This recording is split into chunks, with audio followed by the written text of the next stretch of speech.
The Earth. Is it really just a big ball floating in space? Spinning on its axis at 1,000 miles per hour? Hurtling around the sun at 67,000 miles per hour? Whizzing through the Milky Way at a milk-curdling speed of over 500,000 miles per hour? And warp driving through the heaven at over 500 million miles per hour? And what about the sun? Is it really 93 million miles away and close to 1 million miles in diameter, with a circumference of nearly 3 million miles? And it's constantly illuminating half of our entire Earth's surface with the rotation of the Earth, creating our 24-hour days, our night and days? Or, shh, the Earth is flat.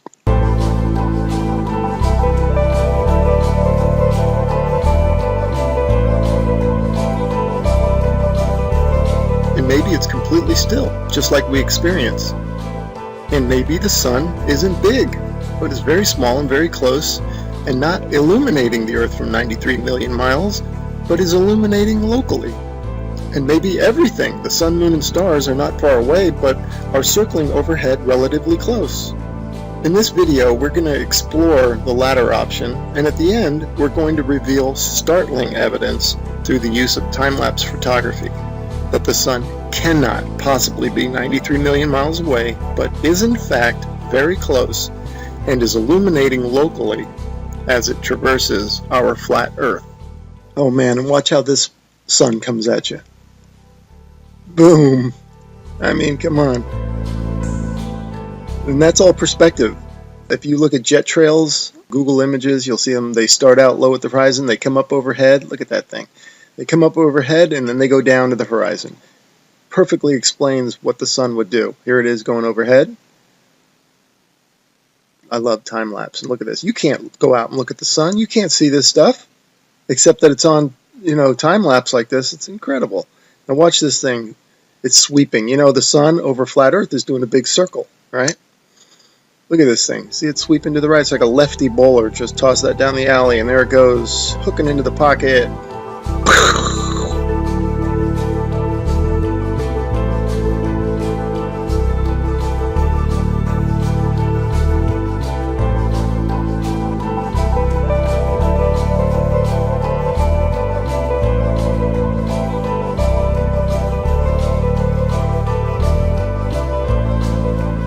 You can see how the clouds angle down to the horizon.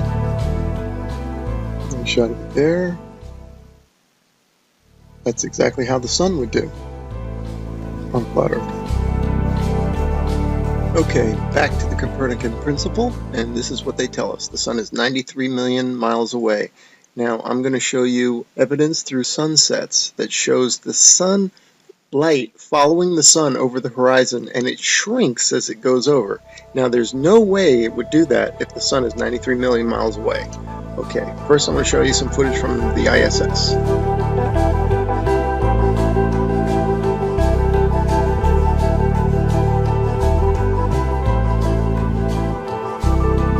Okay, now watch this animation. Watch this sunset. Now this is exactly, if they came to me and said, do an animation, this is how I would do it. If the sun were 93 million miles away. Just like that. Have the whole horizon fade evenly.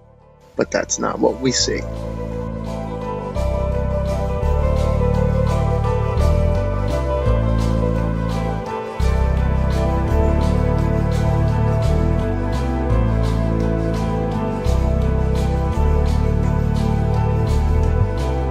Okay, wow, look at that. Look how the light lifts off the ground like a big wedge, or like lifting up a sheet of paper.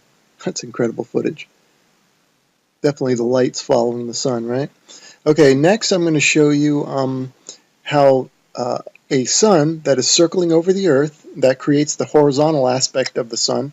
If you combine that with perspective, which creates the up and down of the sun, the rising and the setting, you get the 23.5 degree tilt that they talk about. It's nothing but perspective and the circling sun.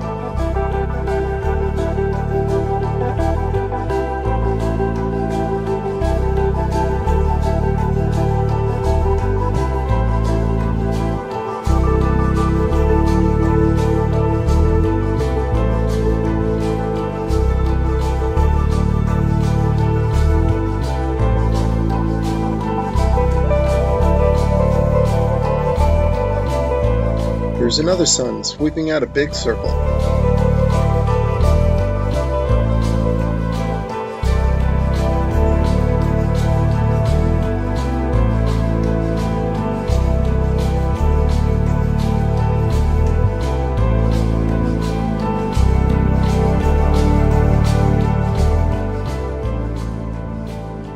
Okay, here's a phenomenon that you might be wondering, how in the heck do you explain this on a flat Earth?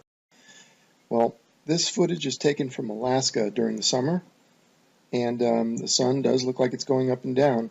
The reason it's doing that is that this town in Alaska is not in the center of the sun's circular circuit. In other words, the sun is making a big circle, and the town is not in the center of that circle.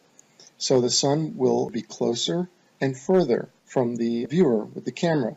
That will cause it to go higher and lower, and also maybe even bigger and smaller.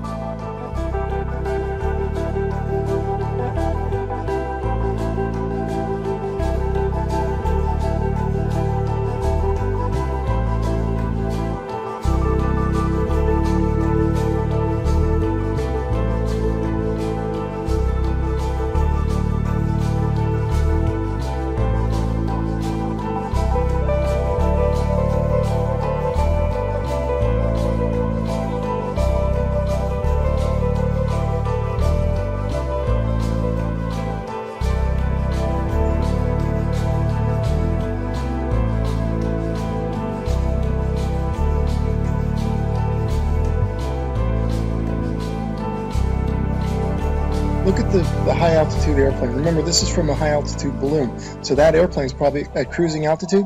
Notice how it looks like it's going up from the horizon. That's exactly how the sun will rise, because that plane is staying parallel to the ground. And now watch, it'll go down to the other horizon. All right, again, perspective, that's how the sun will set. And forget the big ball, that's just due to a GoPro camera. But see how the sun, that's the point of this. And then also, look at the size of the sun, man. Look at that thing. I mean, there's something to it to say that we're higher up our view and the sun looks bigger, and it looks like it's not as high in the sky as it does when we're on the ground. Something to that.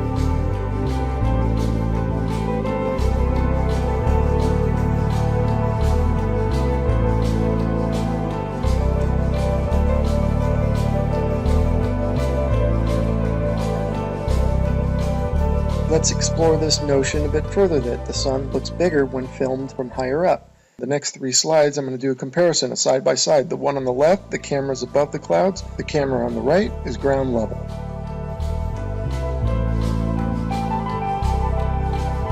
And the point for the side by side comparison from the ground level and the level above the clouds is that above the clouds we're only maybe a mile or so up, and if the sun appears to be closer to the camera, well, that means it's probably much closer, because if the sun were 93 million miles away, a mile closer wouldn't make any difference at all to its visual appearance.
Okay, here's a little illustrator or a little cartoon from a website called timeanddate.com.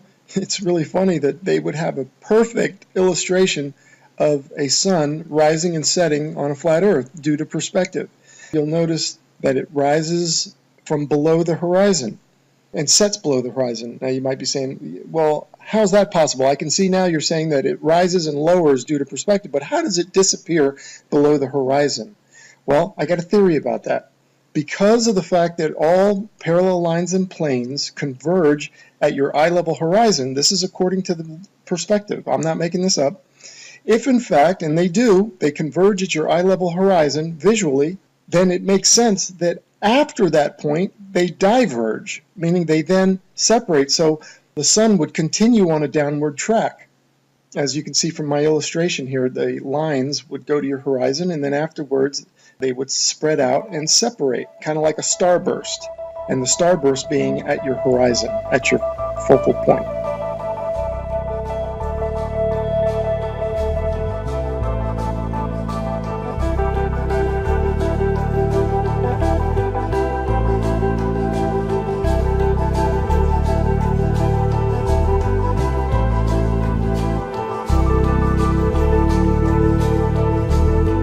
Anyway, without further ado, we're going to start talking about, and I'm going to start showing you the time lapse of the sunsets that I'm talking about that clearly show the sun is close and illuminating locally.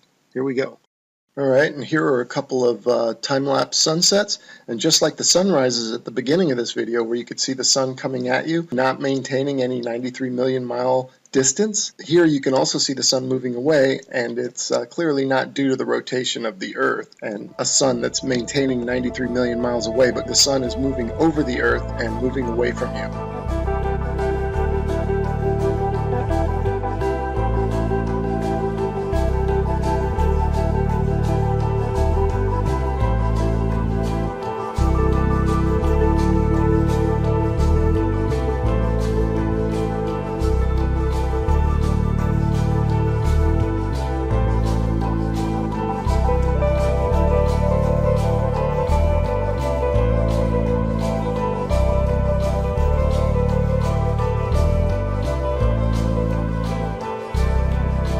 Okay, these next three slides, the sun is almost set already behind the horizon, but watch as the sunlight shrinks and follows the sun. It's definitely a locally illuminating sun, not far away, not very big, and definitely not 93 million miles away.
Okay, remember this video from the beginning of the video? I showed you this one and how it's circling over the Earth, and watch it sweep to the right like a bowler bowling it in there for a strike. Okay, now I want you to pay attention to the way the light follows the sun. The sunlight's going to shrink, right, as it follows the locally illuminating sun. Now watch this. See it shrinking, following the sun? You do not get that if the sun is 93 million miles away. The entire horizon should fade evenly, just like this supposed shot taken from space of the Earth. You can clearly see the way they depict it. They depict the demarcation between day and night, or light and dark, as a long straight line. And you can see the long straight line moving as one solid piece. That means that the sunset should all fade, the entire horizon should fade evenly. But that's not what we observe, as we will see and as we've seen in the footage so far. The sunlight shrinks and follows the sun over the horizon. So these time-lapse sunsets are definitely the nail in the coffin for heliocentrism. But this particular one here, shot from above the clouds from this observatory, is the final nail in the coffin. Look at how the sun just shrinks and the light shrinks to nothing. That cannot happen, as I showed you in the when the sun illuminates the entire Earth, which it does from 93 million miles away. It has to. You don't get this isolated look at the sunlight trailing the sun. That's only possible with a small sun, close, not very high, illuminating locally. I mean, if this isn't proof to you, then you gotta take the blinders off.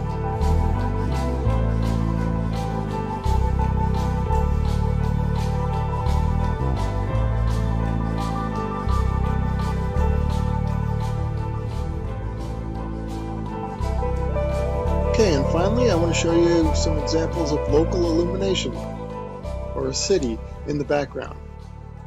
This is from Grand Canyon National Park. You can see Las Vegas is one of them. You can see the stars going down, so you know that's not the sun. That's the glow of Las Vegas, it says. You can see that's local illumination. I'm just making an example showing you here's Tuba City and a little bit of Flagstaff. Now, in this one here, you see two lights. Obviously, we don't have two suns, but these are two cities lit up, and it's just to show it looks just like the sun going over the horizon. That's the point of me showing that. That's local illumination at work. The sun is not 93 million miles away, because if it was, the entire horizon would fade evenly, and the entire horizon would fade at the same time. Not what we see here, which is the small sun cruising over the Earth and the light is following it. Case closed.